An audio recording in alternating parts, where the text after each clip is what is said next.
Assalomu alaykum. Efirda O'zbekiston 24 dasturi. Yangi Zelandiyada 16 yoshgacha bo'lgan bolalarni ijtimoiy tarmoqdan foydalanishini cheklash qonuniy loyihasi parlamentda muhokama qilinmoqda.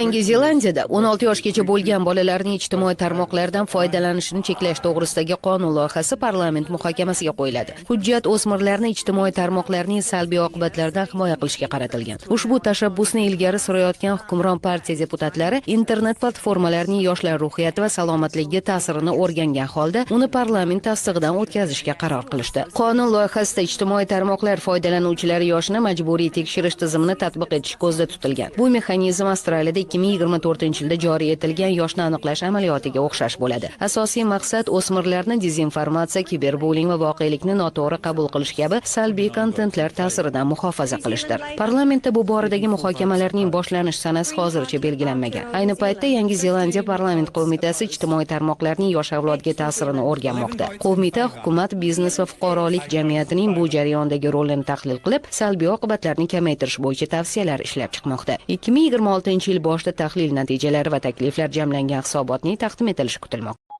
Mamlakatimizda so'nggi yillarda ta'lim tizimini ixlos qilish, yosh avlodni zamonaviy bilim va ko'nikmalar bilan qurollantirish ishlari amalga oshirilmoqda. Xususan, Oqqo'rg'on tumanidagi 6-umumiy o'rta ta'lim maktabida yangi o'quv binosi foydalanishga topshirildi. Ta'lim sohasini isloh qilish bugungi kunda eng muhim va dolzarb yo'nalishlardan biridir. Chunki jamiyat taraqqiyoti, mamlakat kelajagi, millatning ma'naviy yuksalishi eng avvalo ta'lim tizimi rivojiga chambarchas bog'liq. Shu bois so'nggi yillarda mamlakatimizda maktabgacha ta'lim va umumiy o'rta ta'lim tizimini takomillashtirishga qaratilgan qator qonun va qarorlar qabul qilinmoqda. Oqqo'rg'on tumanidagi 6-umumta'lim maktabining qayta ta'mirlanishi ham bu yo'ldagi navbatdagi qadam bo'ldi. Muhtaram prezidentimizning tashabbuslari bilan ta'limga berilayotgan e'tibor bilan maktabimiz zamonaviy qiyofaga ega bo'ldi. Bolalarni kreativ fikrlaydigan, mantiqiy fikrlaydigan, savodxon, tabiatga mehr uyg'otadigan va albatta kelajagimiz bo'lgan davlatimizga munosib farzand bo'lishiga o'z hissamizni qo'shamiz.